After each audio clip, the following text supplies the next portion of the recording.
So if you can't see this, today I wore your 50th birthday T-shirt. I think Jackie Jackie's brother Tom. Brother Tom made the T-shirt. Yep. Let me see. Oh yes. Okay. By the way, we have some funny shirts that we talked about wearing. Yeah. You elected to go cute with jewelry and everything. You said wear what makes you feel cute, and I don't feel cute in a dibs on the redhead T-shirt. Oh, but I almost wore that. Okay. It is one of my favorite T-shirts to wear. Hands up, heads down, shake it on, turn around. We're kicking down, we gaining ground. We do it right, do the here right now. Valerie, Lynn, Field, Smith, formerly Strempsterfer, welcome to Super TRUEper. Pleasure to be here. For real? No. So we've had this scheduled twice before. You've canceled both times. Both times, yeah. Third time's a charm. Yep. And I think the only reason you're doing this is because today, we're recording this on June 28th, Friday. 2024. 2024. This is actually your last day of work at Intrepid. It's my retirement date. Which is actually, I have one phone call this afternoon, and then that's it. So. Well, it's really not it. You will be called for stuff. Yes. But I won't be paid for it anymore. Oh, so, well. Yeah. I might need to work on that. So let's set the table. We're married. Yes. For those of you who don't know that. And we now reside in Lake Guntersville, Alabama. Yep. I really don't even, we talked about it this morning. I haven't prepared for this and you haven't prepared for this because it felt awkward preparing for this. Yes. Because we know each other pretty dang well. Mm-hmm. We're just going to see what happens. Okay. Let's work backwards. Okay. So you're retiring. I am. We had your retirement party last week in Denver. We did. I can't believe it's already a week since the party. Yeah. Flew by. It was a really special time. It was a special time. Lots of friends, family, one client. I couldn't invite clients. That was just too much, but yeah. I think we'll probably talk a fair amount in the next hour about what retirement means to you.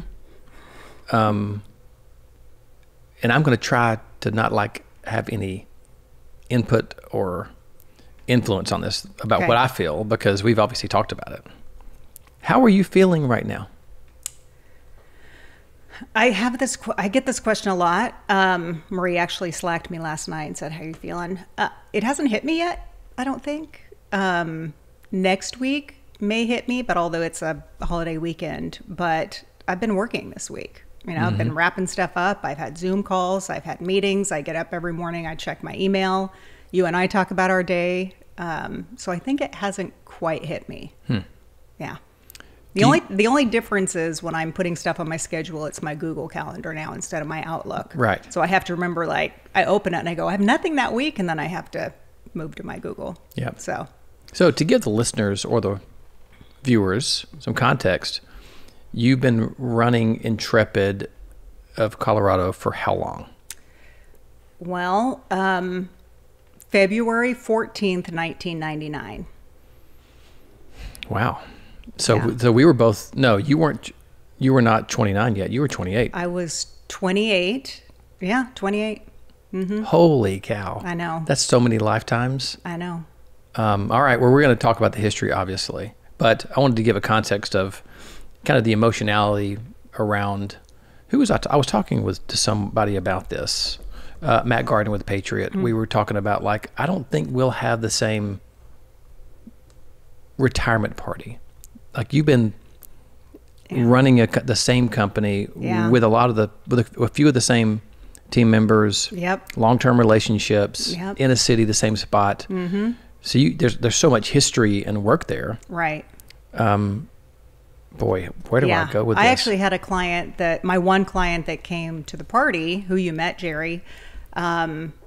She came on in 1999. Holy cow. I brought on, There's several clients that reach out to me and said that we'd been working together since 1999. So That's amazing. Yeah.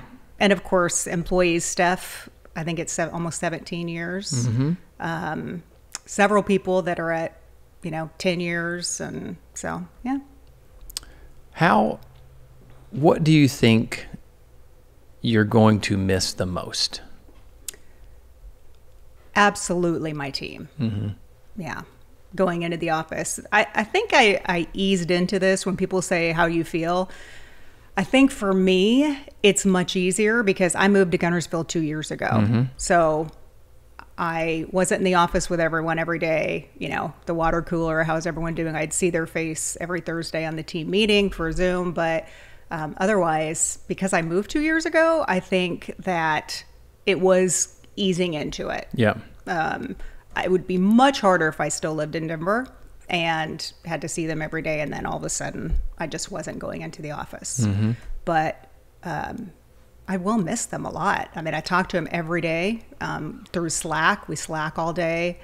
But I will miss, watching them. A lot of them got married, had babies. I've seen them really grow up with Intrepid. So I don't think we're here without COVID. Would you agree with that? Oh, absolutely. Yeah, we wouldn't be here without COVID. And that primarily just because the work from home dynamic. Work from home and COVID, I was here a lot. And mainly because you also had your 2 ruptured Achilles. So you couldn't travel to see me. So I would come to Lake Guntersville and just started slowly being away from the team more and more, but also moving virtual. I mean, we're in the office. Well, they are now in the office Thursdays, which is mandatory, and then one other day a week. So only 2 days a week in the office. But yeah, I think it really changed everything. And it helped us get closer because we would, I'd be here for a week and a half as opposed to just quick trips back and forth. Well, we're going to come back to the present day because I know we will come back to retirement and what's next and all that kind of fun stuff. Okay. But now let's get to know little Valerie Field. Yeah, nice shirt, by the way. Thanks. So if you can't see this, today I wore your 50th birthday T-shirt, which happened in the middle of COVID. So we did not get to have the party that was planned. We had a plan where everybody was coming in here. We were going to go to Dream Ranch, which is here. Yeah. I had all these drinks made with cute names. I had all these things because you threw me a fabulous 50th birthday. I did. Yes. So I was going to do the same, but then the world shut down. The world shut down. And we went to Blackberry Farm, so we had a really that was amazing fancy 50th birthday. Yeah. But the shirt still made it. I think Jackie's brother Tom. Brother Tom made the T-shirt. Yep. If you can't see it, it has a silhouette of Val with no face, and it just says hot dog over where her face is. And you have on your little Intrepid necklace. Let me see. Oh, yes. Okay. And it just says happy 50th birthday, which, by the way, you don't look 50 at all, much less 58. I'm not 58. Jeez. I was thinking about that joke all morning, by the way. That was a good one. Thanks. I'll be 54 in a month. Yes. 54. Almost exactly. Yes. I was determining. I was you actually are thinking. Older, I mean. I'm 6 months older, I know. Yeah. Anyway, by the way, we have some funny shirts that we talked about wearing. Yeah. You elected to go cute with jewelry and everything. You said wear what makes you feel cute, and I don't feel cute in a dibs on the redhead T-shirt. Oh, but I really? almost wore that. Okay. It is one of my favorite T-shirts to wear. We debated on you wearing that one. Yeah. Or we also have 2 T-shirts where what do they say? Mine says I love his beard. Yes. And yours says I love her butt. Oh, and see, I really think that would have been. That should be like a. We're not doing that, Brett. Risque holiday a Halloween outfit one year. That's a good. I think that's what we bought it for, and never actually wore them. Okay. Well, we digress. Okay. Let's go back to you growing up. So, where were you born? I was born in Fort Knox, Kentucky. My dad was in Vietnam at the time, and it was an Army hospital. And so my mom was there in Fort Knox by herself on the Army base. And at that time... And was 20 21 years old, and my dad was 20. Yeah. We've talked about this before, but that's all around our kids' age? Yeah. Actually, that's both younger than both of them. Right. Well, Tess is 21 right now. Tess is 21, yeah. I just can't imagine. But they already had my sister, who was 14 months older. So they were 19 and 20 when she was born. Yep. So my mom was, on an Army base. Fort Knox, in Fort Kentucky. Knox. I've never been to Kentucky. Actually, recently you traveled there, and I had to look on the map because I was like, I don't even know where Kentucky is. You're well, southeastern. embarrassed about that one. But I've traveled everywhere, but that is for someone who is so smart and researches as much. Your southeastern geography is not terrible. Really good. Terrible. The western part of the United States, I've got it, but the eastern, it's not. It hasn't been my world. So yeah. Well, it's interesting that your parents are 22 and 21.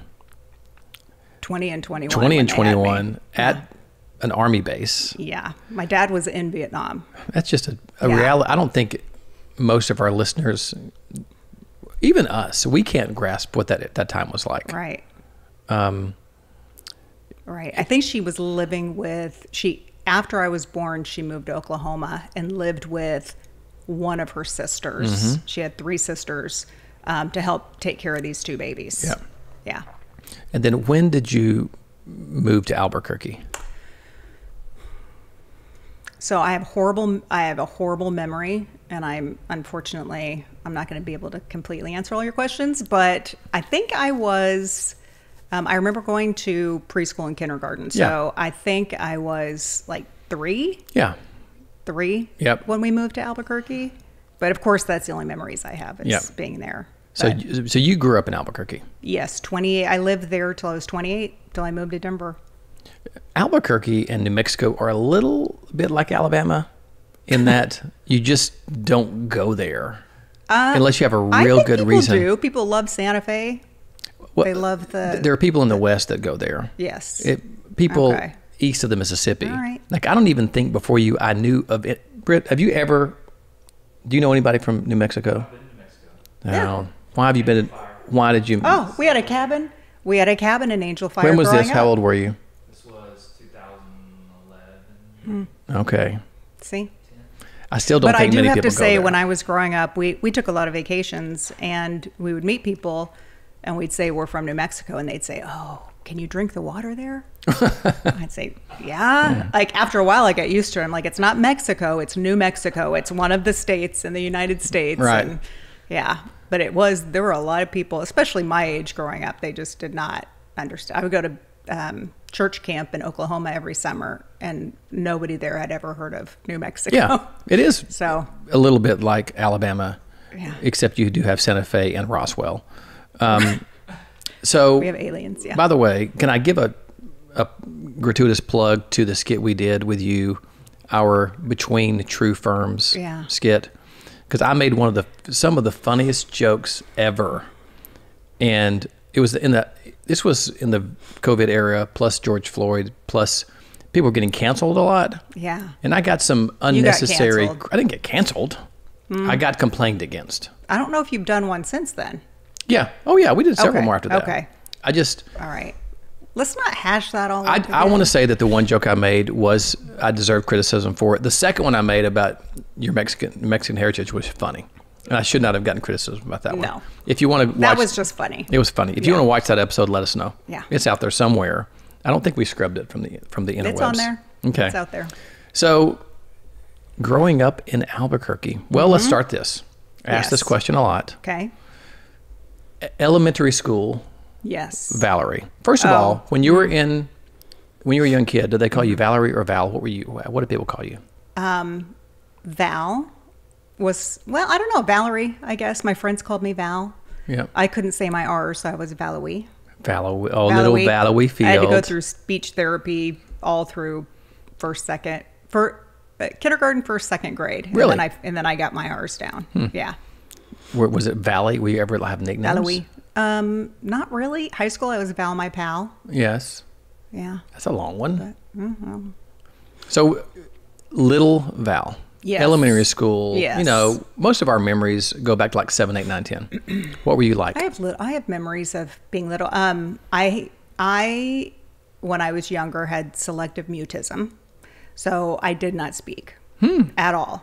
I remember first grade because I remember the school we were at. They would pull me from class and I'd go through speech therapy for the R's, but also just to speak. And every time I said a word, she'd kind of do a clicker. And I mean, the whole first half of the year, I had maybe, the clicker tape was this big. Right. So I would not speak. Heather, my older sister, would speak for me. So That's people shocking. would ask a question. Knowing Heather, that just is shocking to me. They'd say, "What's your name?" And she'd say, "Her name's Valerie." And so, I didn't have to speak, but I did have selective mutism, which they didn't diagnose back then. I don't think they called it that. They just, but when I was being tested for school, my mom said they were going to, hold me back and put me in special classes because I couldn't, they said, she doesn't know her ABCs. She can't go into, she said, what do you mean she doesn't know her ABCs? She's known since she was 3. And they were like, no, she doesn't know them. And she said, she just won't tell you. Yeah. And so anyways, which is interesting also because Tess, my daughter, had selective mutism when she was in school. So she did not speak a word. She still has a little bit of her shyness. I think I got over mine for the most part. You think? For the most part. So I think there were a couple of jokes running through my mind right there. One is you're certainly making up for lost time. Okay. That was a joke. I think that's a good one, right? Yeah, okay. The second is do you think this has any correlation with how stubborn you are right now? Okay. That you were just stubborn the whole time? Probably. I've always been stubborn, yeah. Yeah. Yeah. So when you got over the selective mutism, when you started having personality, maybe it's, I guess I just go straight to middle school, which I've always thought is the roughest time for girls. Terrible.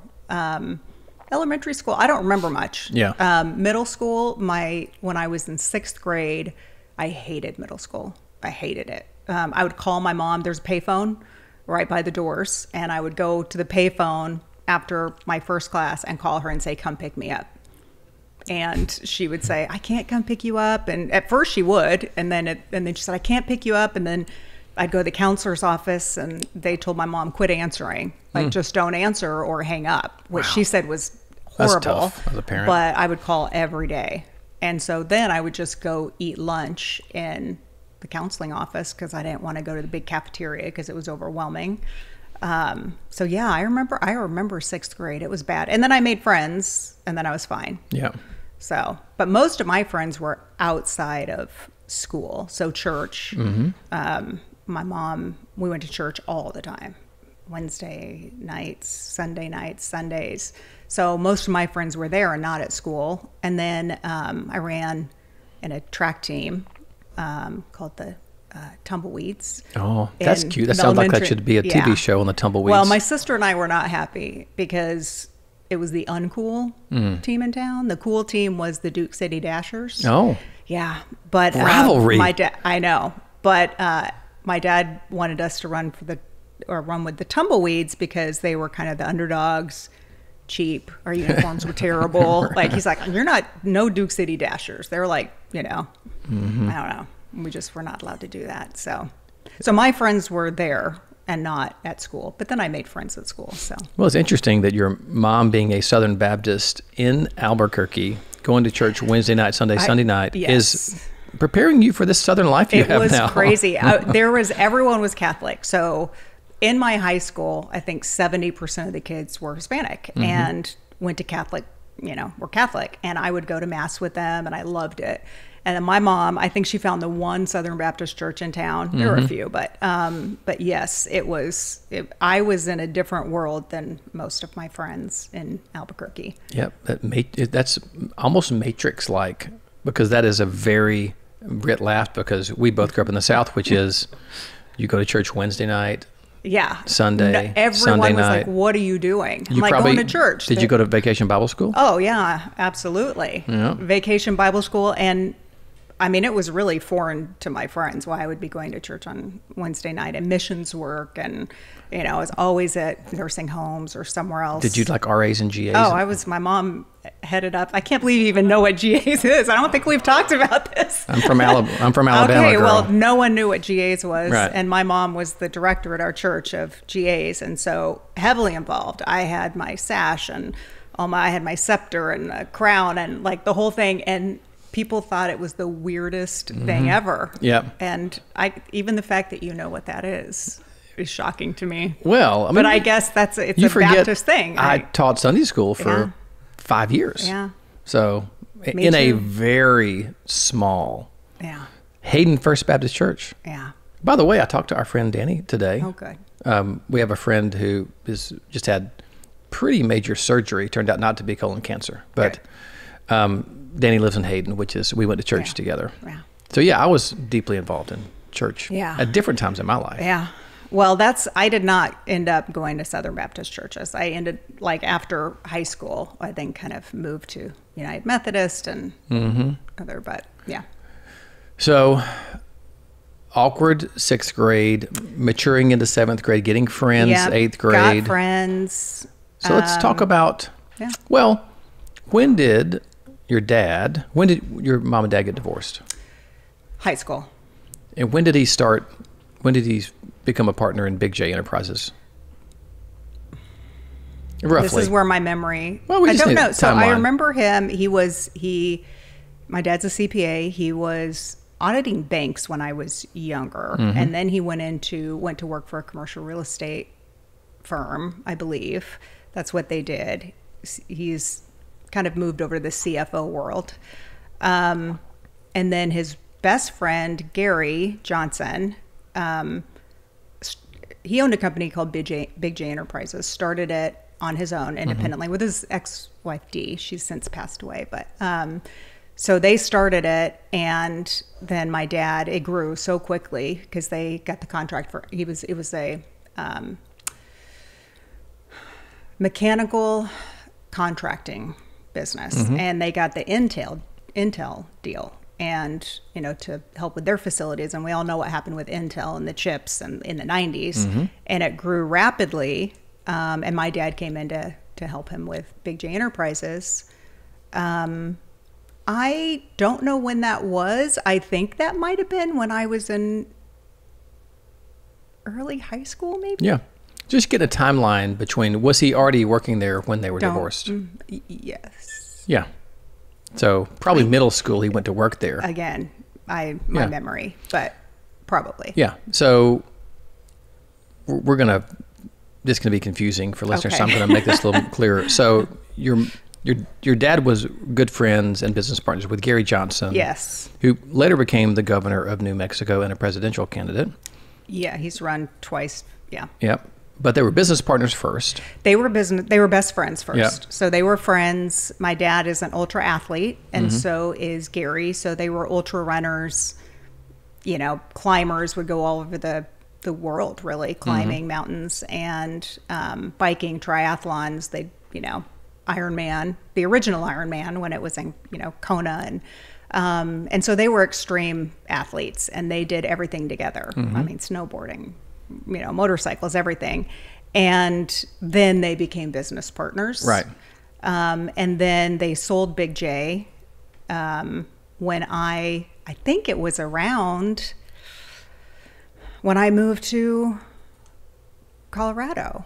So in 99, but they ran that together and then sold it. And then Gary ran for governor of New Mexico and served 2 terms. And my dad was the secretary of the Department of Finance. Right.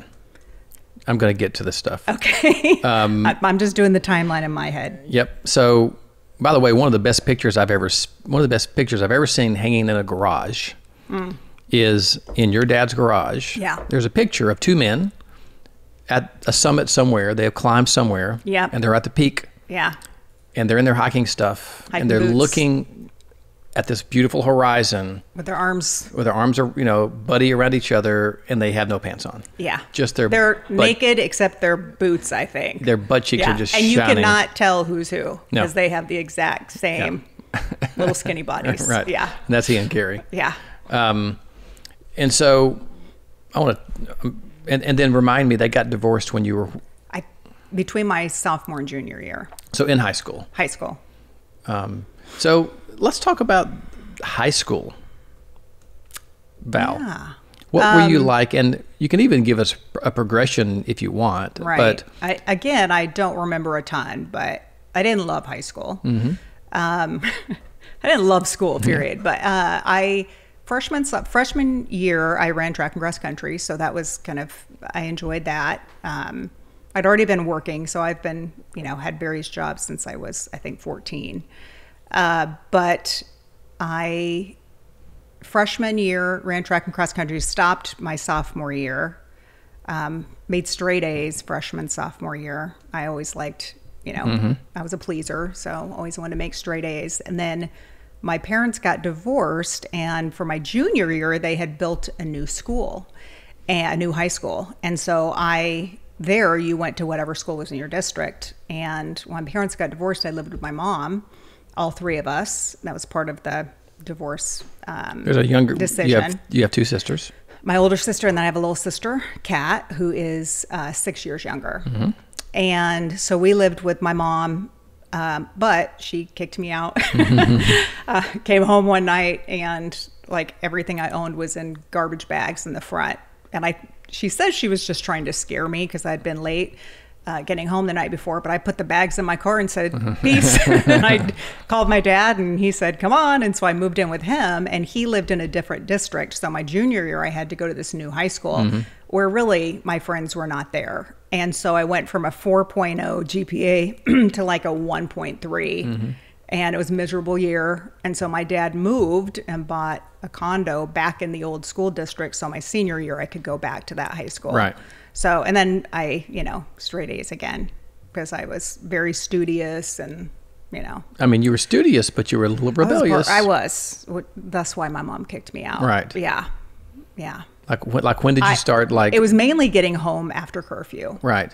And lying to her about where I was. So I'd say, I'm at the movies, and she'd say, what movie? And she'd look it up to see if I was there, and then she would drive through the parking lot to see if my car was there. And of course it wasn't. Right. I'd be at a party somewhere or in the park drinking boxed wine with my friend. Yeah, so I was a little bit senior year, I think I got back on track. Right. But you were drinking boxed wine, smoking cigarettes? Oh, yeah. We all smoked cigarettes. I didn't smoke cigarettes. Well, it's because your parents smoked. Right. So you hated smoking. Right. But my parents didn't smoke. And so... That was your way to be grown up. It was my rebellion. Yeah. And we lived in the mountains. So we lived in Albuquerque. If anyone's ever been there, there's the tram car, which goes to the top of the mountain. Base of the Sandias goes to the top. And we lived up there. It was called Sandia Heights. Now it's developed. But back then, the road to get up there, Tramway Lane, which was dirt. And so our houses were in the foothills, really far apart from each other. There wasn't, a lot to do. So you smoked cigarettes and you, hung out. I don't know where I was going with that. I think you're trying to justify that you're a rebellion. I think so. I had nothing to do. Right. Yeah. Also preparing you for life in Alabama. Yeah. I guess so. Going to church, nothing to do. All right. So your sisters, obviously a big part of your life, even today, are your two sisters. Yeah. What was it like growing up in a household with two sisters? Kat, my little sister, and I, because we were 6 years apart, it was, we didn't have much of a relationship. She was just a little sister. Yeah. We would have her do chores for us and stuff. But Heather and I, growing up, did not like each other. I think it's hard when you're one grade apart. You have the same friends. We ran track together. We were in church group together, and but we did not like each other. We fought, and I mean, when I say fought, like throwing brushes at each other and burning each other with curling irons, and I hate you and you're ugly and why are you wearing my shirt, and I know you stole that from we just did not get along. Even really, as we got older, I think we became friends when she had kids, and she had her first at 20. I think she was 20. So she had kids young, And that's when we started becoming friends. It was when she got married at 19 and I think had her first baby at 20. Well, it's interesting because you're close now. You're always on your very close phone with the, with the sister. We love text to send each other memes and reels. Yeah. Yeah. So high school, you graduate. Yep. Class of 1988. Same as me. Same as you. Yeah. And what are you thinking at that time? Well, I moved out right after graduation. I was still 17. So I graduated, I think, in May.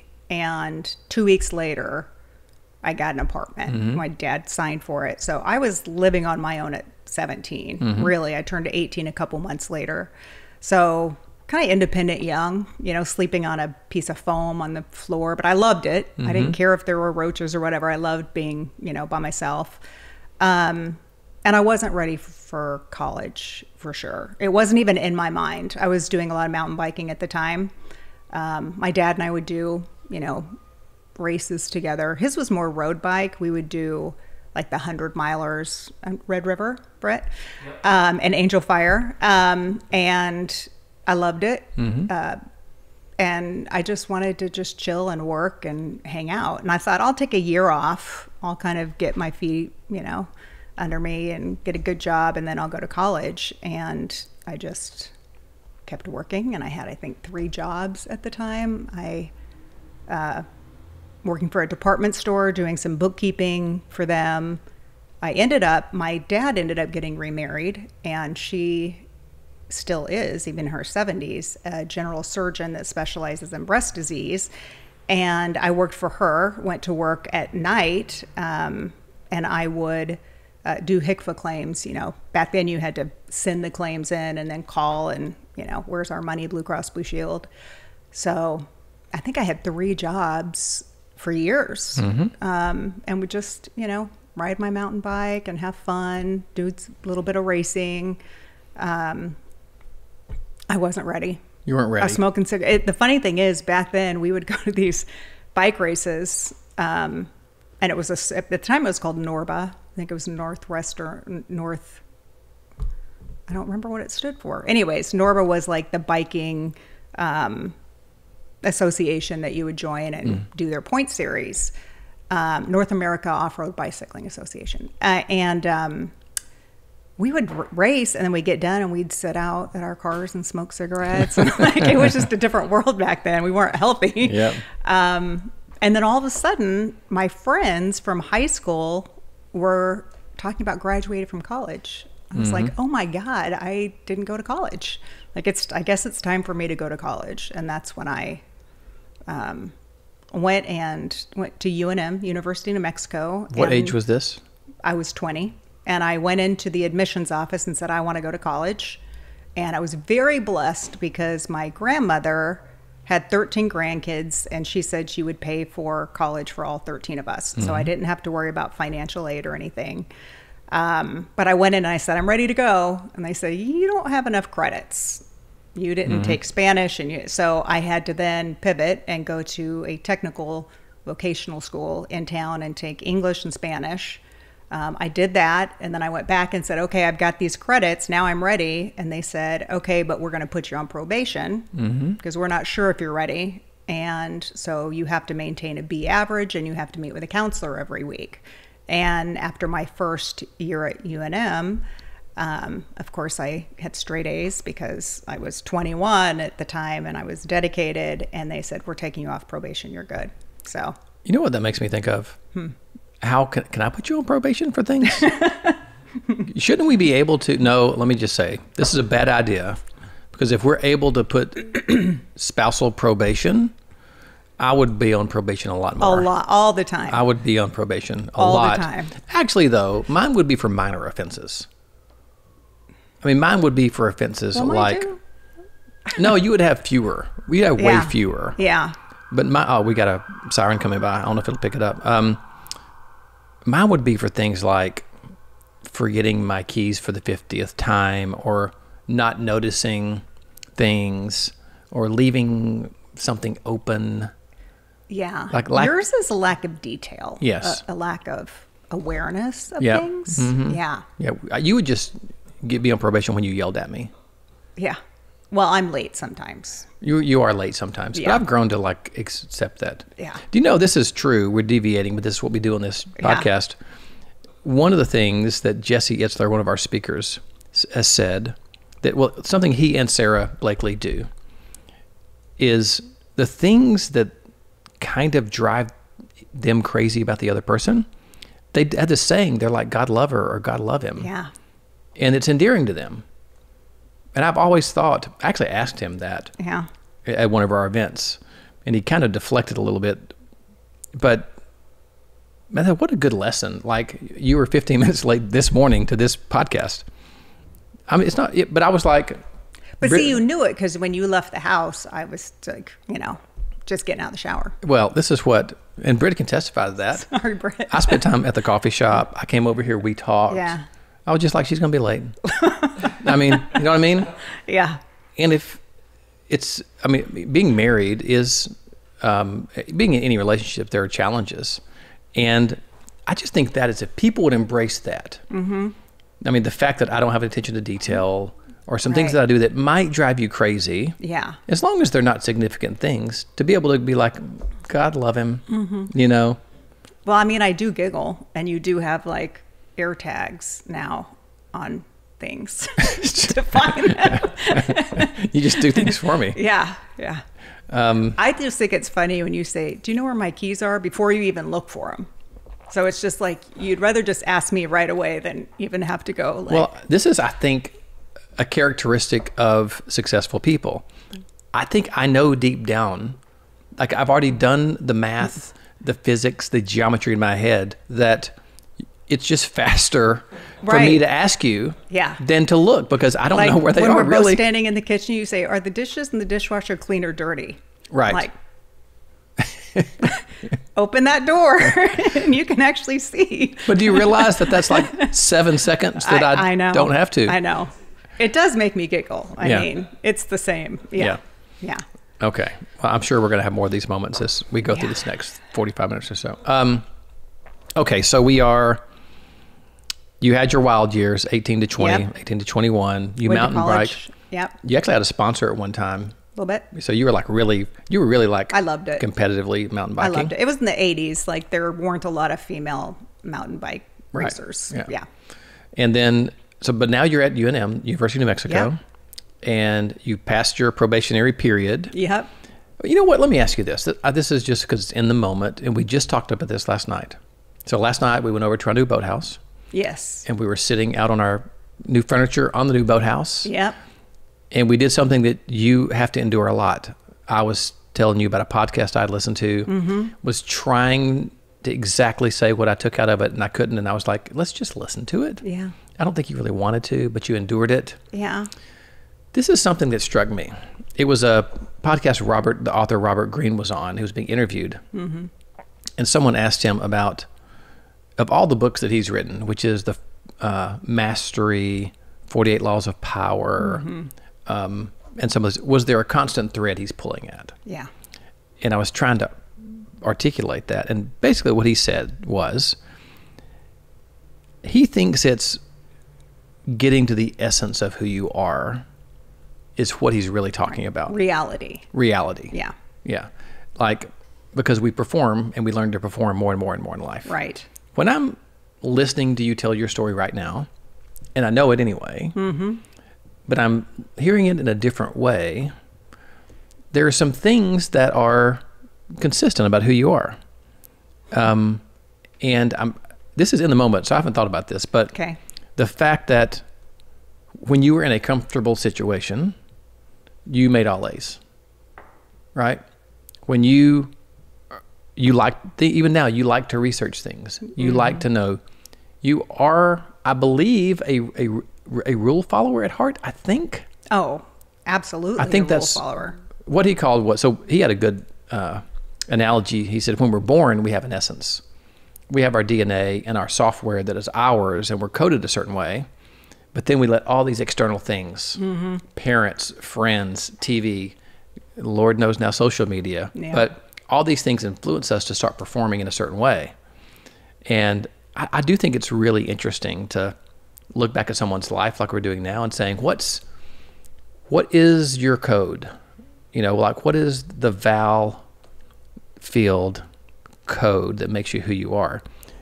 When I'm saying this, does it make you think about what your code is or what things have been consistent your whole life? I think I do like security, and I like simplicity.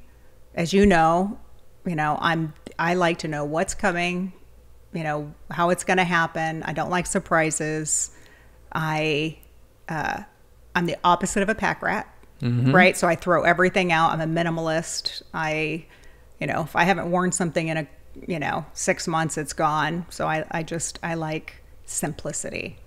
And when life gets chaotic, that's when I start cleaning out closets, and I don't know. I think I do like. So we're really getting off track here, but I'm interested in this. When I hear you say that, I'm curious if that is a DNA who you are, or if your unique environment created some of that. So, for example, you moved around a little bit. You had different schools. You had, and I would think that this is an interesting part about your relationship with your parents. They were so young. Yeah. They've even said, I've talked to your dad more about this, but he's like, we didn't really know what we were doing. Right. And when you are that young, you're selfish anyway. You're trying to build your own career, have your own identity. Yeah. And you have 3 girls. So you had a interesting childhood, right? You were developed in a way where there wasn't a lot of as loving as some childhoods. Yeah. Which is amazing, because it wasn't as maybe outwardly loving as maybe I had with my extended family, but you said your dad moved for you. Like there are things that you were loved. Right. You didn't get a lot of physical, like I love you, hugs, kisses, warmth, that kind of stuff. And you moved around and you had these things happen. You had a sister talking for you. So I think it's interesting to, for example, excuse me, is the minimalist part of you part of your code, or is that part of just because you moved around so much and you had to get rid of things? Right. Your research and learning, is that because is that part of your code? Oh, like I'm wondering, like if you really dug into that. I don't know. I mean, I do love research. Even now with retirement, I'm getting my CE in right now, and instead of just taking the tests, I can answer all these. Like, oh, that's interesting. I didn't know that about how this, the history of underwriting. And I read through the entire, 3 chapters on underwriting, and I was like, why have I not known this? I like learning. I enjoy research. That's probably going to be one of the harder things now when my retirement is not being able to, there's new legislation and diving into it and wanting to learn about it. I'll probably still do it. Yep. Just because that's me, but I don't know. I think some people can live in chaos. I had a next door neighbor when our kids were little, and I would walk in her house and there was mail piled up on the floor, and their dining room table was stacked and she was just so happy. She was fine with it. It was no problem. We were friends. I'd hang out there. I'd be like, let's go to my house where the dining room table doesn't have anything on. Like, different people can manage different ways. Yep. I can't manage with that. As you know, even your kids, when we first got married, were like, it's crazy. Like, I can't even leave my shoes on the floor. I just like that simple. I like to know where everything is. It's got its place. I like clean lines. Yeah. Well, I don't know if that's in me or if it's learned or. Yeah. I don't know either. I do think it's interesting for everybody, what Robert Greene and this interviewer were really talking about. No, this is really Robert Greene's theory, is that when you find your code, when you can really sort of hone in on your real code, then you can develop sort of mastery level, whatever, whether it's researching or public speaking or not even that specific, but you can really find more happiness because you're living in who you really are. Okay, speaking I know what I don't like. I don't like microphones. I don't like being on stage. I don't like talking about myself. And here we are. So, well, this is really just you and I talking. It's you and I talking. Yeah. All right. We may touch on this some more and come back to it. You're at New Mexico.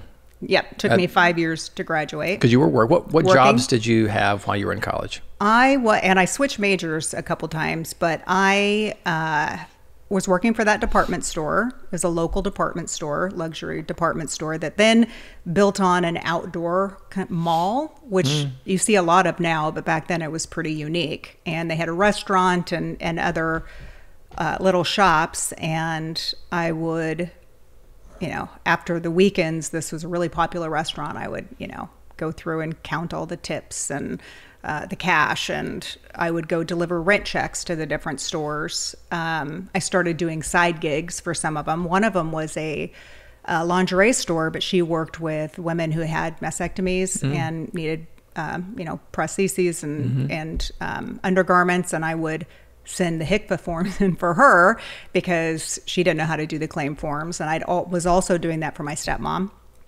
So I was working at her medical office. What is a HCFA form? It's the claim form. So when you go in for an office visit, they fill out the claim form with the code, the CPT code, and the ICD-9, and then they used to send it to Blue Cross Blue Shield. Okay. And then they wouldn't pay, and you'd have to call. You'd have your carbon copy, and you'd call and say, "Hey, you never paid for this." And that's a lot of what I did was calling.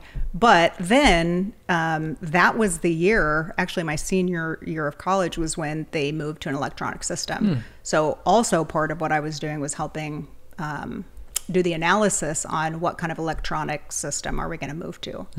So I did that for the department store. They actually closed, and I was one of the last 2 employees as they phased out everything. It was the owners and their controller and me, and it had been hundreds of employees. So I helped them kind of wrap that up. Working for my stepmom, gosh, there were so many jobs before that. Worked in a Japanese restaurant for a while. I was Val Smith.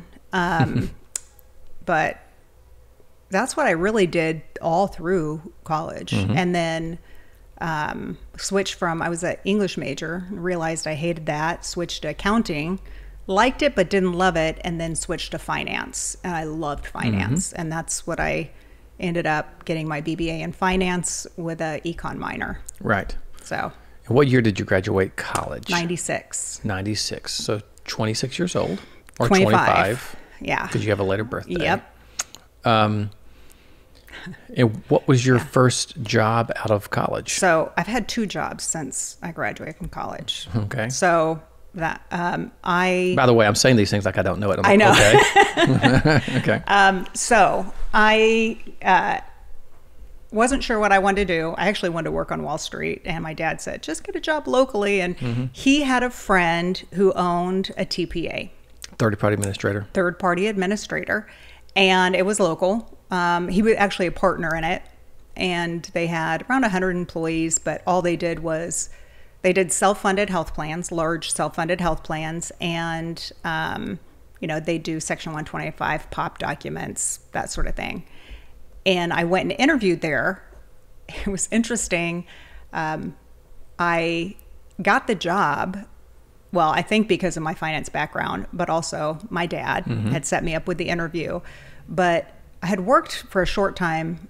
I'd worked a lot of jobs through high school, but one of them was at a department store, and I worked in the handbag department. So that's where I got my addiction to handbags. But Dooney and Burke was like a big handbag brand back then that everyone, I think they're still around. But I went for my job interview, and the woman that interviewed me was like, I like your Dooney. I said, oh, thanks. I've got a couple of them. And she was like, okay. And then she's like, I think you're going to get this job, because she looked the part. I had a suit on, and I had my bag, because I was also 25. I wasn't, the normal just graduating from college. So I got a job there, really in the... I don't know what I was hired for initially, but I talked a lot when I got there. So they were like, you're in marketing and sales. So I ended up in the marketing and sales department. There were 2 salespeople, Joe Hodock and Maggie Nevins, amazing people.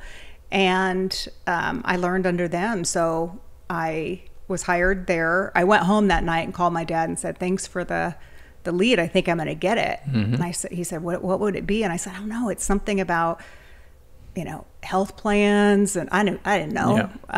And and they have cafeteria plans. I think it's like a lunch program for the employees. He was like, that is not a lunch program for the employees. And he spent about an hour talking to me about what a cafeteria plan is. And I have it for my employees, and here's what it is. And so he explained it to me.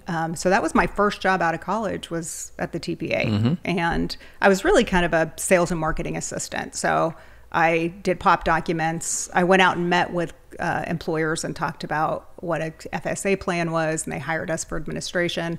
And then I was only there a couple years, but I ended up doing enrollment meetings. So here I was, I didn't know what the heck I was talking about, and I would fly out and do employee meetings to thousands of employees. And our plans were indemnity. There was no network or anything. It was indemnity. You go to whatever doctor you wanted. So I didn't know what a PPO network was or an HMO network. So yeah, that's what I did. I loved it. It was a company called BSI, Benefit Services Incorporated, I think. But GBI was their parent company, and I made so many good friends there. It was really cool. Yep. And you were there how long? I was there for about a little over maybe 2.5 years, and then I moved to Denver. Right. Yeah. By the way, I don't know how to navigate all of our personal conversations we're going to have now, so we're just going to have them, and we can cut out anything that we don't do. All right. So you moved to Denver because you got married. Yes. Yes. And you immediately, so you only had 2 jobs. Yeah. So driving in the U-Haul, moving my stuff, this was in February of '99. I quit that job, and it was hard because I did love it. And in the U-Haul on the way to Denver, I got a call from a gentleman I had worked with. He was at an MGU, and he said, I heard you're moving to Denver. And I said, yeah. He said, do you have a job? I said, no, I just want to settle for a while, get to know the city a little bit. He said, I want you to talk to my buddy at Northwestern Mutual. They've started this employee benefits division. It's just a couple employees. They need someone that really knows self-funding. It's, in the early stages. And I said, not yet. I don't even have a resume. Like, I just want to, he said, okay, but I'm going to have him call you. And like 10 minutes later, I get a call. It's like, well, I'm in a U-Haul heading there. So anyways, I ended up getting hired by Northwestern Mutual to come in and, really work in their employee benefits division, which I then was managing right away, and then equity partner. Let's walk through some of that, because this is also, we meet in this story. Yes. So you're 28 when you move, and 28. I was 28. Yep. And you get a job working. Was it called? It was called Northwestern Group Marketing Services. And then I was actually on part of the committee to rename it, and they chose Strategic Employee Benefit Services, which I didn't vote for. Yes. It was funny because over the years, well, let me do some background first. Okay. So you're 28. You go to work for the Employee Benefits Division of the local Denver Northwestern Mutual office. There were 2 Denver offices. I was at one of them, yeah. And at first, what was your job title or description? Like, what were you doing? So they called us specialists. I had to get a Northwestern Mutual agent number. Become a financial rep, I guess, but we were a specialist rep. So I think my original title was just specialist. Right. But you were doing what? Like, what kind of things were you doing between like age 28 and 29 and 30? Everything in the life cycle of an employer. I would go out and meet with prospects. A lot of what I did was meeting with prospects, but we would go out with financial reps. So the Northwestern Mutual representative would come to me and say, hey, I've got a group client I want you to talk to. And I would go out with that representative. So lots of sales, meeting with prospects, coming back to the office, putting together proposals, going back out there, and then servicing it and renewing it. So the entire life cycle of what employers did. Yeah, like a crash course in employee benefits. Yes, but I didn't have anyone. I mean, we worked in these silos of you did your, I mean, you managed your whole block. Yeah. I'm curious around work ethic. You worked through your teens, through college. Your first job, now your second job, you're basically immersed in this world, and you're working really hard all the time. You take pride in what you do. Right. Is that part of your code? Yeah. So we actually didn't even have a spreadsheet. Yeah. So when I first was there, it was like, take the Blue Cross quote, take this quote, take that quote. I did a lot of the self-funding. I would take the TPA's information. It's like, we need a better way to do this. And so there were two people that were working there when I got there who became two of my best friends, Jody and Stacy. And Jody's like, I'll create a spreadsheet where you have like deductible, you know, so to compare stuff so we wouldn't be there with all this. So it was really, there wasn't a lot of infrastructure. And so we created that. Yeah, I was working till all hours. I mean, I remember getting home at, especially in crunch time, I'd get home at 9 p.m. So, and which doesn't happen these days. Like, never would I let my team stay at the office till 9 p.m. Well, it still happens in certain offices. Yes. In certain industries. Yeah. It certainly still happens. Right. But I think the person has to be wired that way. You know, like, there's not many people that are wired for you to have to tell them to slow down. You know, like, most people are not wired in a way where you're like, you know what, you got to chill with the work. But, you know, right around the same time, though, you have a monumental lifetime milestone moment. You have your first child.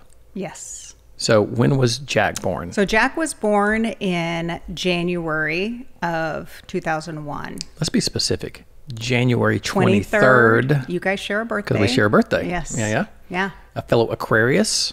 I Yep. don't know what that means. I just say it because my daughter's We can all ask into it. Madeline. She could tell us all about it. But Madeline, my daughter. Our daughter now. yeah. So Jack's born 2001. Yep. I was 30. Right. So you're you're 3 years into your quote unquote career. This is a good analogy. So from when you started, had you taken over the office fully at that time? Yeah. Okay. No.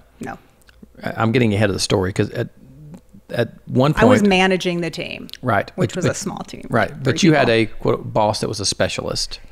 Yes. And he eventually got fired. So I'm getting ahead of this. And I liked him. Yeah. We're not going to get involved in all these little personal things. Yeah. At what point, because I'm going to come back to this, when did you take over running the office? So that was when I had Tess. So I had Jack in 2001. Right. And then I had Tess in 2003, in January of 2003. So Jack was not quite 2 at the time. And I had Tess. And right before I went out on maternity leave, I had to go out on bed rest. And I got a call from our new managing partner at Northwestern Mutual saying, I'm making some changes in the office. I know you run the office anyways. There's no reason to have this person here. And I was like, I don't want to be a part of that. I don't like drama. And he said, I want you to take over, but you have to sign these documents because it was kind of like a equity partnership type of, and I said, okay. And he had to courier them to my house because I was on bed rest so that I could sign off on all this paperwork. And then I had my daughter, I had Tess, and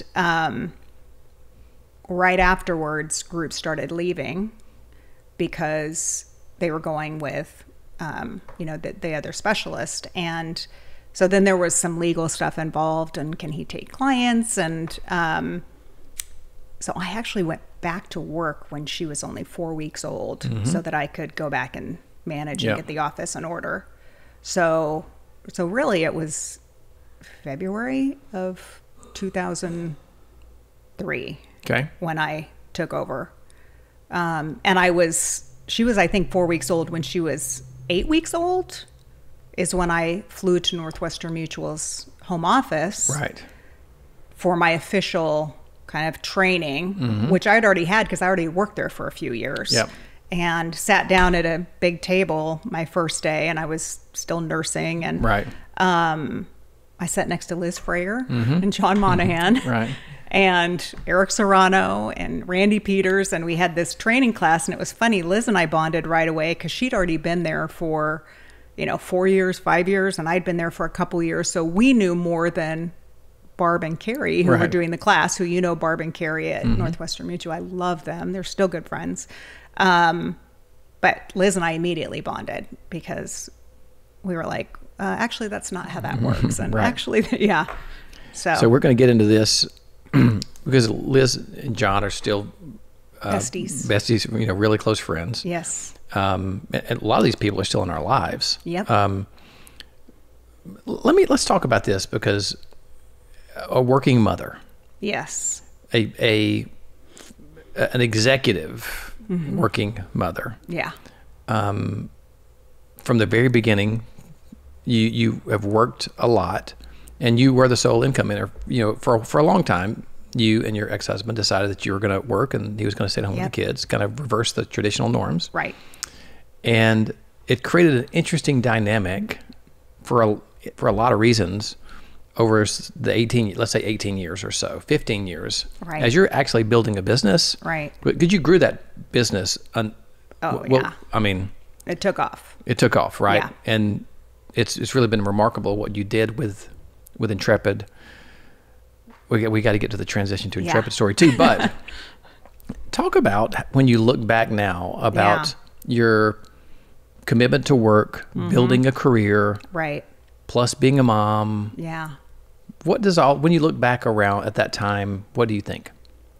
I wish I could go back and be home more because I worked a lot. It was like a third child was my job. And Tess and I talk about this, you know, she's 21 now. And she even said to me recently, like after the retirement party, she said, I always thought, why is mom at work so much? And now I get it. Now I'm proud of you and it's good. But back then, you know, I said, I know, like we all have regrets about certain things, but I worked all the time. I was not, you know, but you know, my ex was stay home dad. So he really handled everything. He took him to school, he picked him up, he took him to doctor's appointments, and I focused on career. I think I also always had this severe pressure that I need to earn enough money to have a good life. And there's no backup here. There's no other income coming into this family. And so I was driven by, you know, I have to take care. We like Disney cruises and, you know, I want to provide my kids with good things. So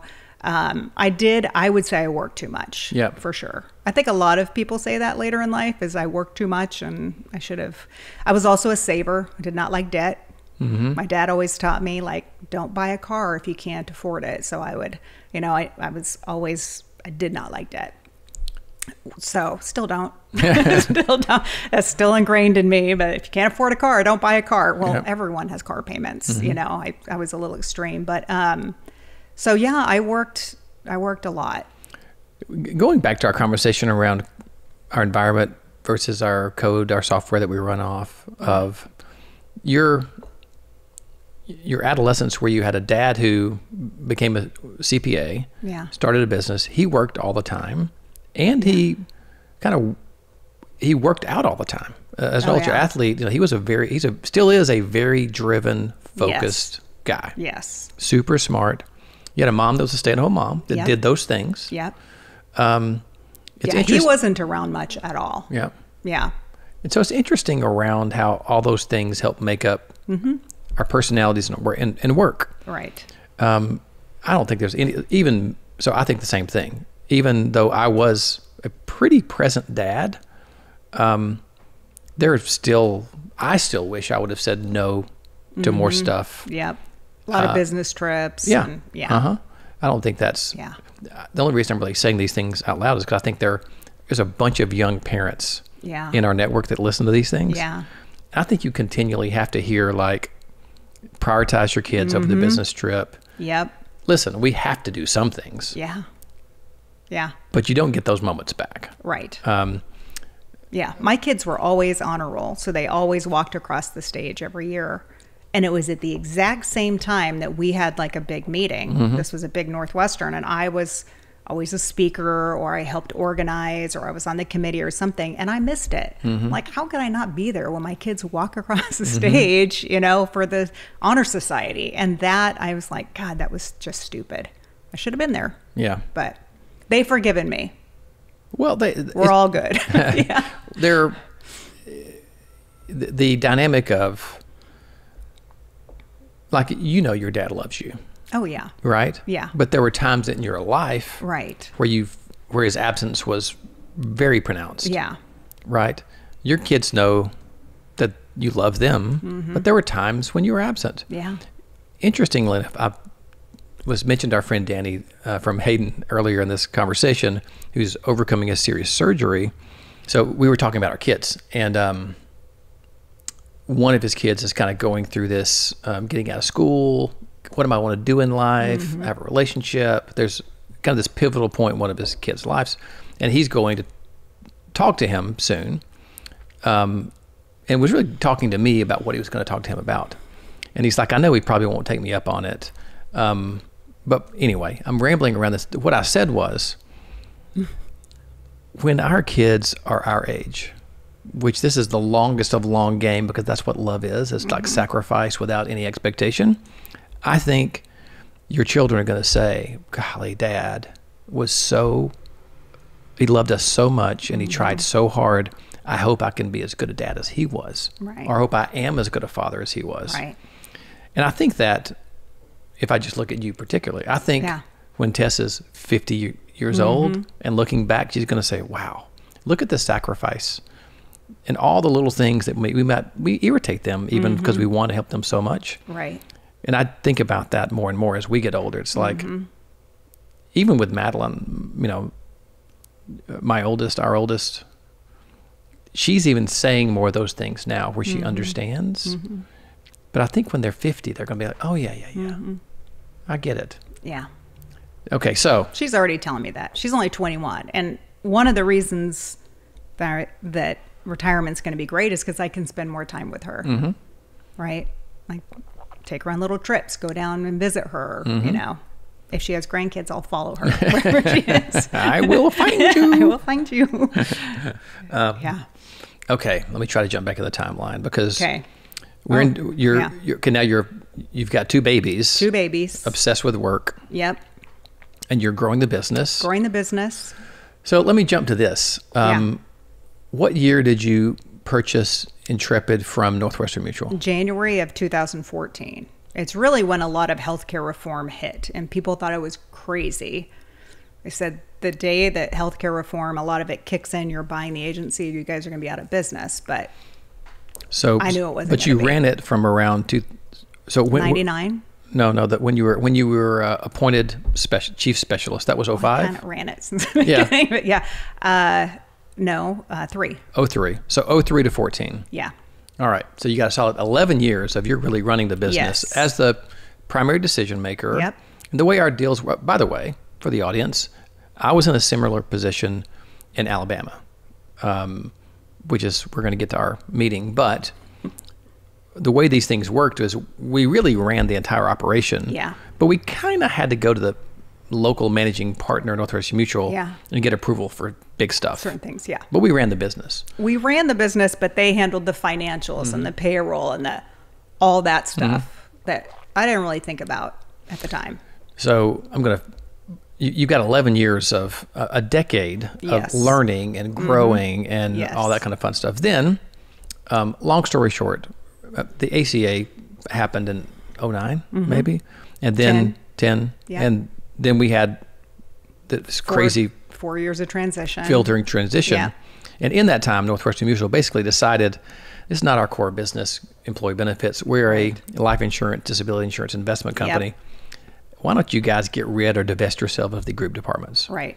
And you, like a lot of our friends, decided you were going to go out and take a big old loan. Yeah. Huge loan. And buy it from him, the Northwestern Mutual managing partner. What was your mindset like at that time when you were like, should I do it? Should I not? The loan, just take me through that. I was a mess. Yeah. And it was a hard decision, but I knew I had to do it. And Liz had done it. So Liz Freyer, my bestie, she had purchased her agency. Jackie Crane, Texas, had purchased her agency. So I was watching friends do it. Certain friends, like you sold yours. And I just said, I have worked so hard. I can't imagine selling this and going to work for somebody else. I had so many friends within the system, like Jackie and Liz and Alan Overby, our friend, and John Monahan, you know, I could talk to, and I decided to do it. I got the loan. There was a lot of negotiation with me and my managing partner. It was not a fun process. We finally agreed, and I already had some equity, so the loan part of it was not as bad because, you know, I had equity in the company. But January of 14 is when it happened, and I had no idea what was about to hit me because even though I had run the business, I didn't know the business side of it. The day I bought the agency, Lindsay worked for me at the time, Lindsay Wilson, Lindsay Book at the time. God love her. We were partners in this. We had to find a payroll company. We had to find accounting software. I didn't have a bank account. I didn't know anything of I had no idea what I was doing. And I would call Liz just crying. Oh my gosh, what do I do? She's like, use the same payroll company that you were using before. Just call that rep. Go to the same bank and see if they'll open an account for you. You know, and telephone system was shut off. So we had to get a telephone. I mean, it was just a disaster. But we made it through. I changed the name to Intrepid at that point because we couldn't keep the same name, changed the name to Intrepid. Liz had already named her agency Intrepid. And as she was going through the whole process with a marketing company to come up with a name, I would be on the phone with her. And she's like, I want it to be IN. And we'd be going through the dictionary of, okay, what about Insperity? And so anyway, she said, look, you help me come up with the name anyways. We're going to merge someday. We know we're going to just take the Intrepid name. So at least I didn't have to worry about branding. So renamed it Intrepid. That was, January of 14. And it really wasn't a shift. Our clients didn't really notice much except we have a new name. Everyone just did their job like normal. Most of the work was on that operations side where we were trying to transition, but it was not a good time in my life. I was also building a house at the exact same time, and just a lot going on. Wow. So what's happening is I have my alarm going off because I had a 10:30 call. But Stephen McNeil's handling it for me. Okay. I like your ringtone. My ringtone is the song Valerie for my alarm. This was not planned. That was not planned. I thought I was just hearing something. Nope. We will continue on. Okay. So let me do, this is, it's a good pause point because with all this turmoil and all the things that you've been through, now you're buying the business. Yeah. Talk about being a woman in business. And I'll give you some questions. Okay. I had with your retirement today, and you had a post on LinkedIn about your retirement, which I reposted it and put my own comments. And really, this has been, I think, a revelation to me, even recently. Even though I've had you in my life for a long time, and all these wonderfully strong women leaders, that I've said have had a unbelievable influence on my career, success, everything. Like an outsized portion of it has been because of you and Liz and Jackie and a lot of folks. I still think I don't truly understand or appreciate the dynamic of being a woman in business. The discrimination that happens, the blatant sexualization of women that happens. This is such a big question. What do you, when I say that, what are you thinking? Well, I mean, I used to roll my eyes at it. Like, we're treated, but it 100% happens. It depends on the situation. It depends on the person. But I always joke about when I used to go on meetings when I was first with Northwestern Group Marketing.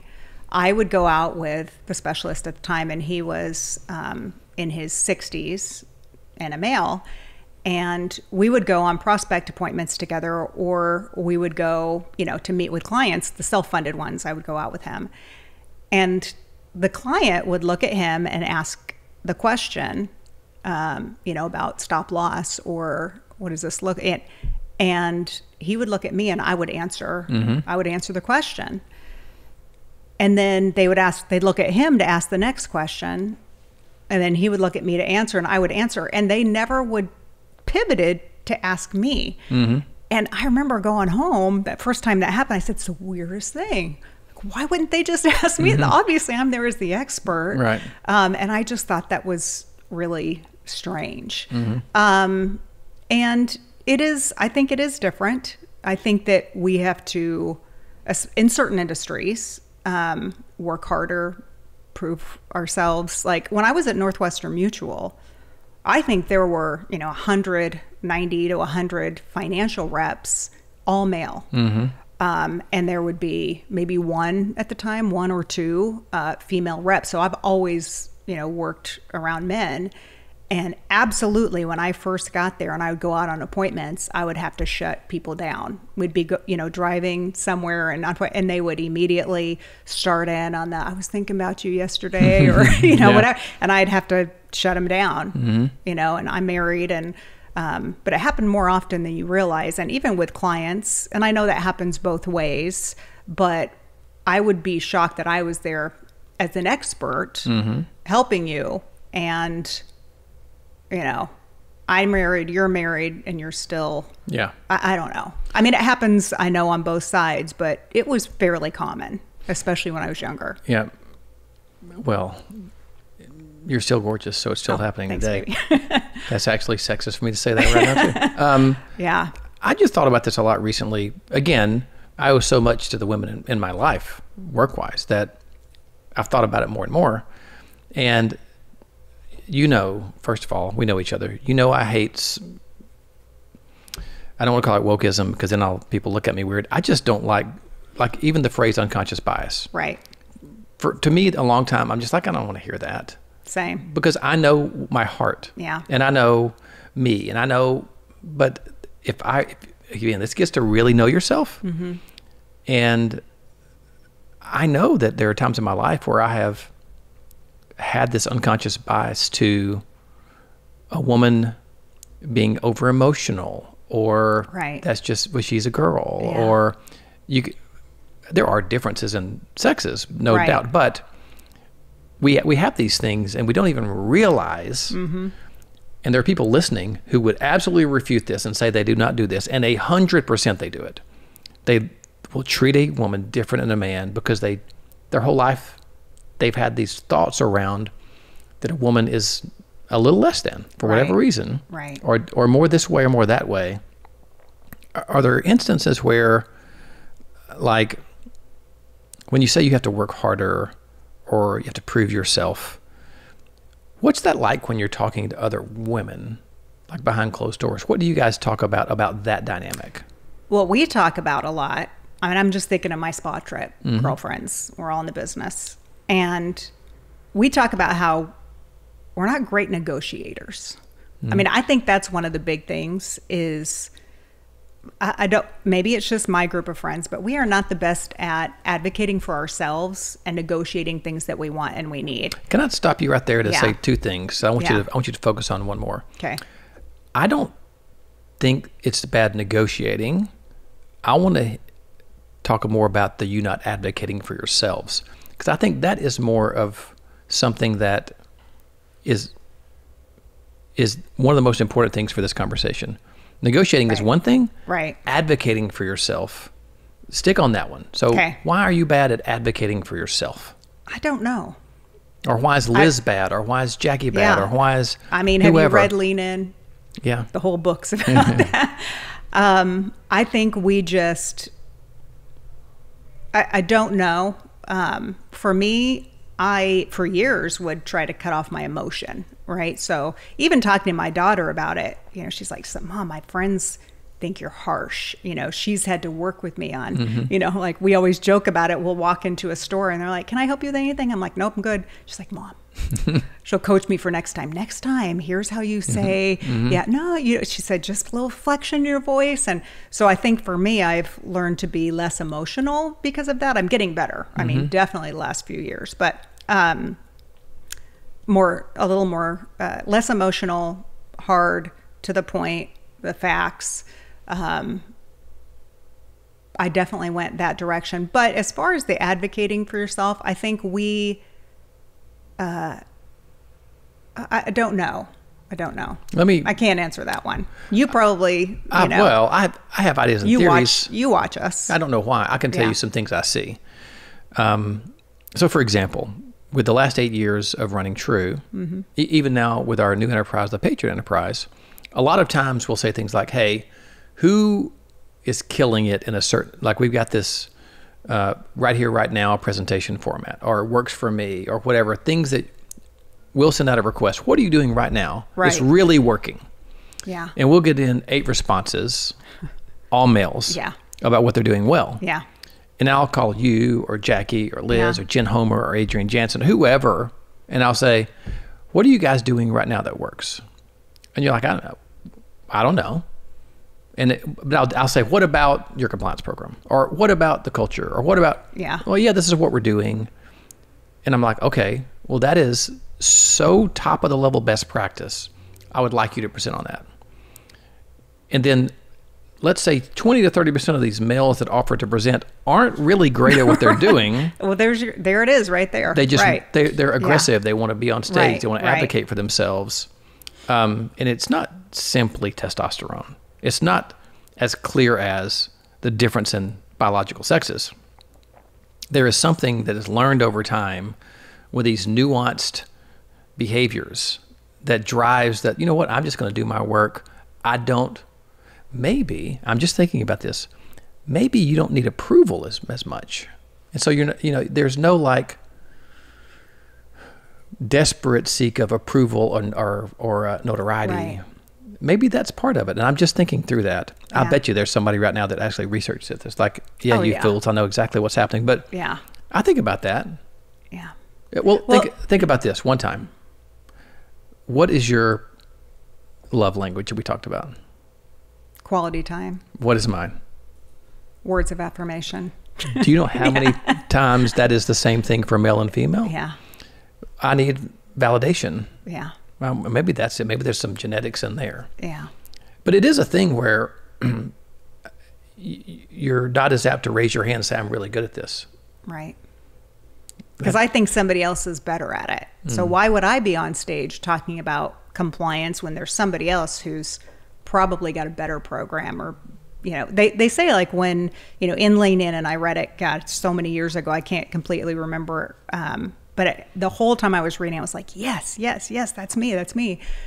If they put out a job posting, and she said for women, if they didn't have every single skill that was on that job posting, they wouldn't even apply. Right. Because they're like, I don't have that. Whereas males would look at it and say, I can figure that out. Yeah. And they may only be 40% qualified, but they're the ones putting in for that promotion or, applying. Whereas we feel like, oh, we don't meet all those. We're not qualified.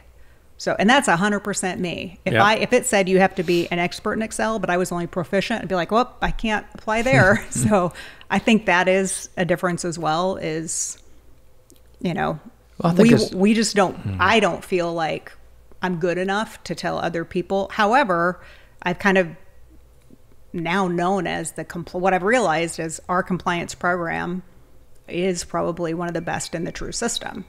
So now I'm comfortable speaking about it. Well, what's interesting is even that, because of what I do, I'm talking to hundreds of agencies throughout the year. Your compliance program is one of the best, if not the best in the country for a small to mid-size independent agency. I don't even know of any others. So for you to say I'm comfortable because it's one of the best in the network, no, it's literally one of the best that's ever been created in the history of the universe. And that's no joke. Like other small agencies don't have a DOL audit checklist and the compliance review that you do with your client, with every client. People don't do that. Yeah. Nobody. There's like this absence of humility with men sometimes, and this too much humility with women that seems to permeate. And I'm generalizing here. Okay, I'm going to move on past this. Okay. So during this time, we're really burying right our relationship as we're learning about you. But what year did we meet? I know we've talked about this a bazillion times. So when did you start with Northwestern? 2003? No, 99. When did you become the specialist? 2003. 2003. When did you come on with Northwestern? We didn't know each other for a few years. Well, I did the same thing that you did in that I was acting as a specialist, but I had a financial rep contract because I was still referring a lot of individual. I had my series 6 and 7 and 73 at the time, 63, whatever. I was doing all that stuff, but I was a specialist, not acting as a specialist. So I think that was around 2003 or 4 is when Okay. because Carson was born in 2002 and I was not there yet, unless it was right after. So let's say I started in 2003 too. It's about when I started. My first meetings were probably 2005, 2006, 2007, those years. I thought we met in like 2009. So, because we met at a Northwestern Mutual Disability Conference in Portland, and that probably was more like 9 or 10. I'm trying to think of milestones in my life. 8, 9, something like that. 2000. Let's say 2008. Why don't we do that? Okay. So the first time we met was kind of funny. Yeah. Would you like to tell the story? I'll tell it. Okay. So I'd heard of you because I made a splash coming into the network. Yeah.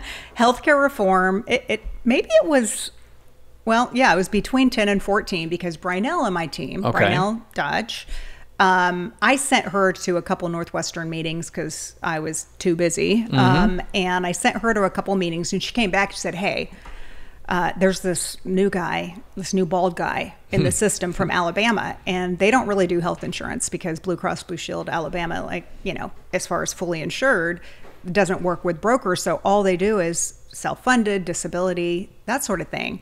And he's killing it. And so I think we're okay if healthcare reform, takes away our fully insured business.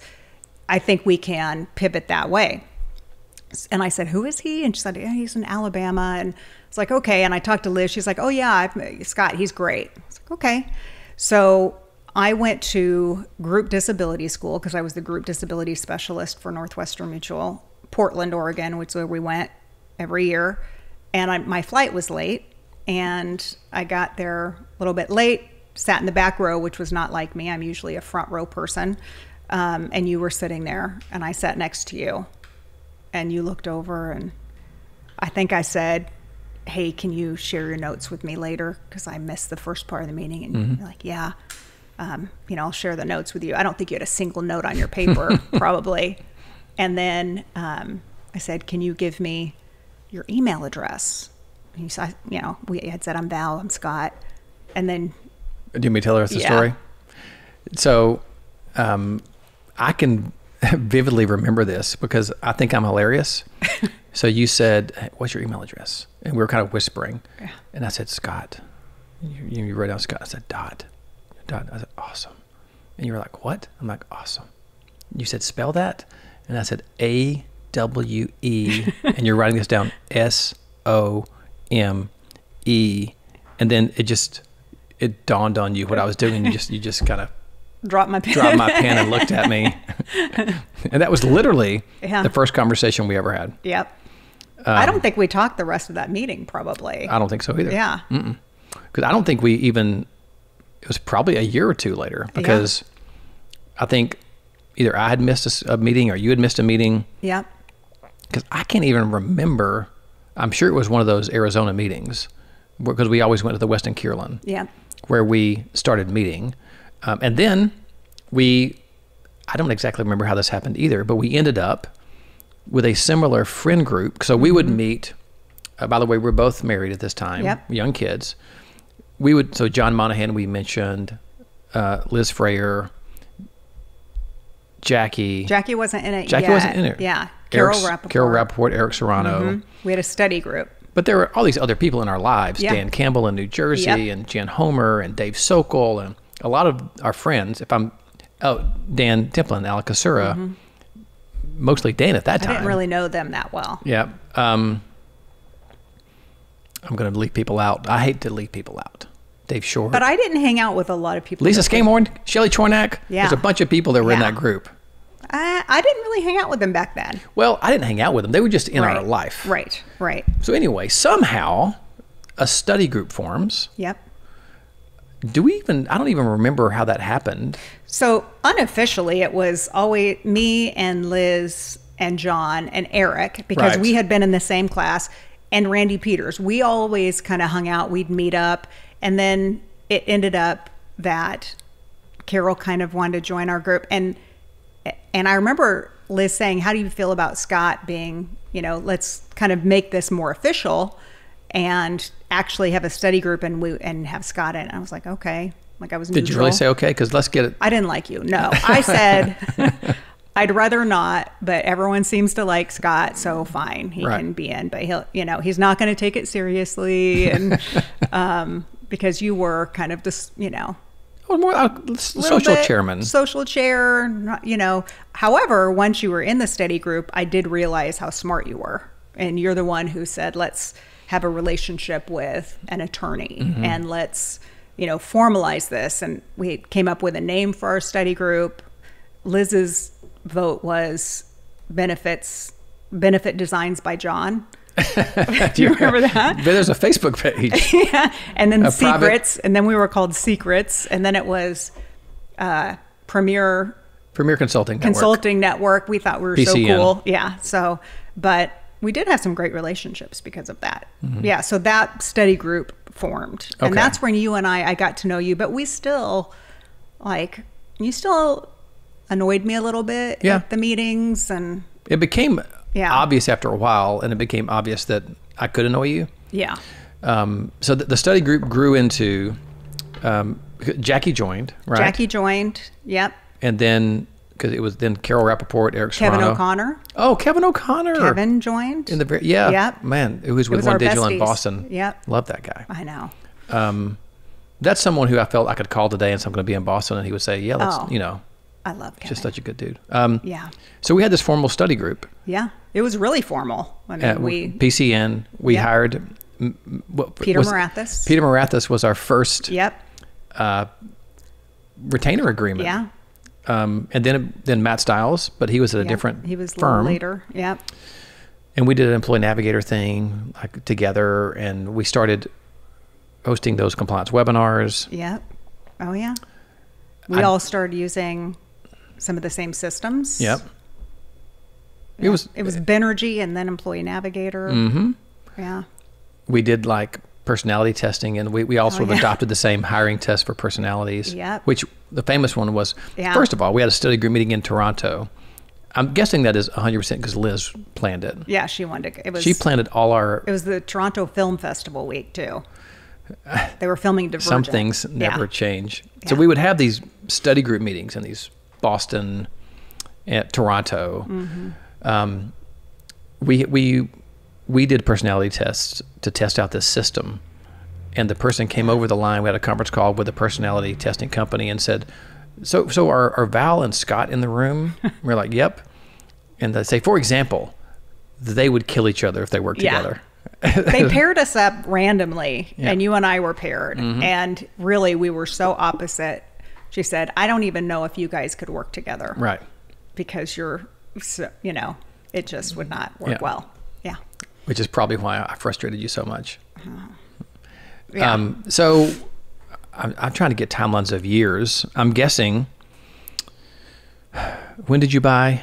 14. 14. So this is probably, one of our last meetings was 12 maybe? Yeah. Something like that? Yep. Wow. Yeah. That's a long time ago. I know. And then you started True. Well, gosh, so much happened. What year did I get divorced? It's been 11 or 12 years now? I don't remember. Yeah. So our kids are growing. I get divorced. Instead of buying my agency, we sold ours to an outside firm. Mm-hmm. I worked there for almost the 2 years which I was committed. I was miserable. I left to do consulting. I was wandering in the wilderness.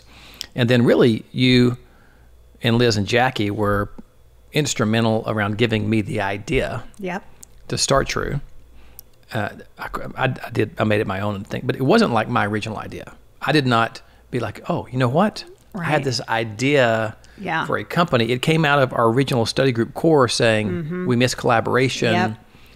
Yep. There were some other things that went on that sparked the idea. And because Northwestern had disbanded, the SEBs, we weren't seeing all of our friends as well. So around the country, and people were saying, how do we get back together? So it wasn't just our study group, but also how do we then extend that to all the Northwestern people that we miss, that we don't see in Scottsdale every year? So initial idea, not mine. I took it and did a pretty good job with it. You did. So I started True. And then, as you've said, you noticed a difference in me post True. Do you want to comment on that? Huge difference.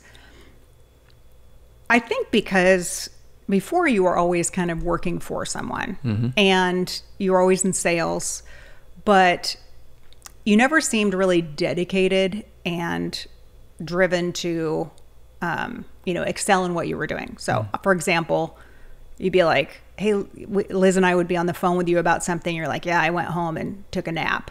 Like 3 hours in the middle of the day. We're like, who can do that? But at the meetings, you would be in the back row half the time, like slipping out, chatting with people in the hallway. You were there for more of the social thing. And I'd say, why would you even come to a conference and not want to learn? And then when you owned something, once you were True, you were driven, right? It was, you had something that you were proud of and that you wanted to build and you wanted to grow, just like you are now. I mean, we'll go on a 3-mile walk every day and you could talk about True the entire time and great ideas, and because you love it. And now it's funny, the first True event, you were upset when people were late or were standing in the back, and it's like, but that used to be you, remember? So I saw your personality change a lot. It's kind of like you matured when you started True and you had something that you were proud of. Well, no doubt. I wanted to call something late. I wanted to have a podcast called Late Bloomer, but it's already taken. Yeah. We've already, by the way, this is going to set the record for the longest podcast. Well, and it Brent can cut stuff out. It seems like but see how fast it goes? Yeah. So at some point, right, you looked over at me and you were like, oh, damn, what? What? Who? Okay. Maybe that was not exactly the way that you would. That wasn't exactly how it went, but. So you were going through a divorce in 18. Yeah. And at some point, somebody came up to me and said, I think Val Smith may have a crush on you. No, first they said, I think Val has a crush on you. And I think that was Madeline. And Jared Bladow, our friend Jared Bladow. Yes, yeah. And I said, well, that's not happening. I don't even think she likes me that much, really. Although I had, there are things that happen along the way that you're like, oh, am I noticing something or not? But I said, why would you say that? And they're like, well, because she just said, I think I might have a crush on Scott Smith. Jared's famous line at that point was, me too. I know. We were at the karaoke bar. Yeah. And it was crazy. And I was with Marie. I think Steph was there. And your daughter, Madeline, our daughter, was there for one of the events. And I had to, Marie says it's the one time she's like seen me have too much to drink. Right. But I was at that point, I think the divorce had just happened. So it was an emotional time in my life. It'd been going on for a year, but, I said, I think I have a crush on Scott. Jared did say, me too.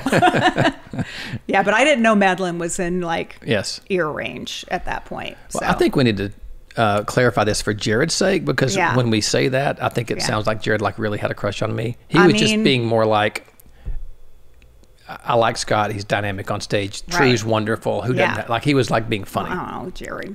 I love Jared. Well, he's one of my we all have a crush on Jared, so that's very true. Yeah.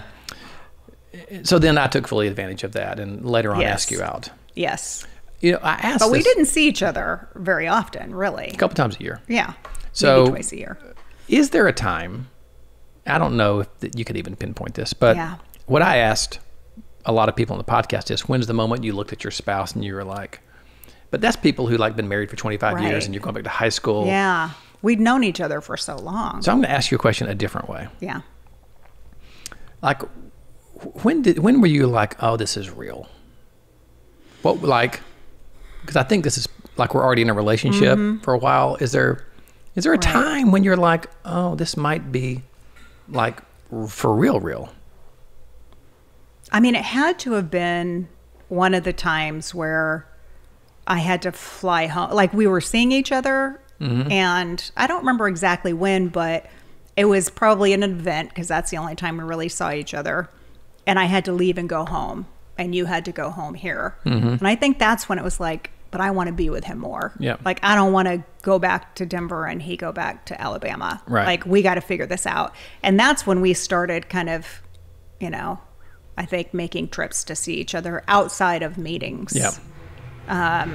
So I think that's probably when. I don't know. It seems like a long progression. I can't pinpoint certain times, but I think that's what I was after. Yeah. And now we've had this how long's it been? 6 years, 5-6 years together. Yep.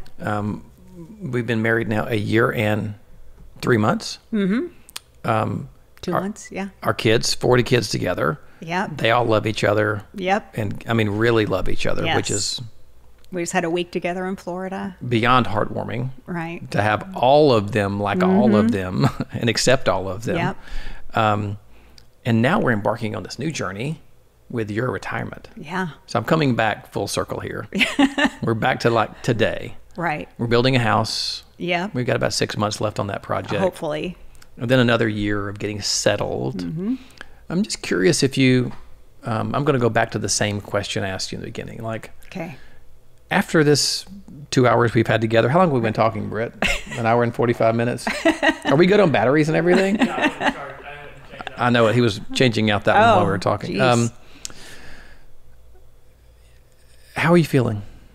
I feel good. I think I have so much in my life right now that I'm ready to pay attention. So, for example, we're like 2 years into building this house. I mean, more than that from buying the land and scraping the old house off and all that. But we haven't really had time to make decisions the way we need to. You know, like they say, you need to pick out the windows. We're like, that looks good. You know, we're relying on our architect and you know, designer to do a lot of stuff. I want to be able to focus on that. I want to be able to, urgent? No, nothing urgent. It's my next appointment. I'm late for now. But there's so much stuff I haven't done. I mean, I've been working since I was 14. I've never had more than like a couple weeks really off. But I think because we have so many projects with the house, the boathouse is done. We got a new boat. I need to get my license, my boating license, which you have to have in Alabama. I want to learn that. I just have this big list of things that I want to do that I haven't been able to do. Because I've been going back to Denver for 1 week every month. I moved here 2 years ago, but I'm still have an apartment in Denver and I'm going back every month. And that's a big commitment. So I'm giving up that apartment, officially closed out my storage unit and everything. So I've got a lot still to do to, you know, kind of finalize that whole move. Yeah. But I'm excited. I've got so much on my agenda, my bucket list, that I think that'll get me through. And then we'll be moving into the new house and then selling our current house. And I think I'm not going to be bored is what I'm saying. Yeah. I don't think so either. Well, to wrap this up, as I'm thinking, what did we not talk about? We didn't talk about really your move here and the differences between Alabama and Denver and how you're in a small town. We didn't talk a lot about worky stuff with compliance and expertise. We touched on it. Yeah. Our kiddos. We didn't talk about the kids. Who are amazing. So this is what I think we're going to have to do. You said that you want to do one of these where you interview me. Yes. So I think as we wrap up today, the next one we should, number one, spend time on our kids because I'm obsessed with them. Yeah. So we talk about Madeline and Jack and Carson and Tess in detail. Yeah. Right? About our love for them, their personalities, our hopes and desires for them. Talk about our life now. And the rest of it, you just have to, you're going to be the question asker. Right. Britt, can you think of anything we didn't cover? The one thing that people are going to say is, Why did you not talk about why you call her Mrs. Hot Dog? Oh, So we okay. can talk about that or save it for the next one. But I get that question all the time. Why does Scott call you Hot Dog? I mean, is that not the best cliffhanger ever? Because a bunch of people aren't even going to make it this long. So, Yeah. so we definitely will tease the next episode. Okay. Where you will finally get the Yeah. info on why I Yeah. call you Mrs. I think Hot a lot Dog. of people know, but Well, more don't know than true. know. Yeah. All right. Well, Miss Hot Dog. With that, I'm going to bring this episode to an end.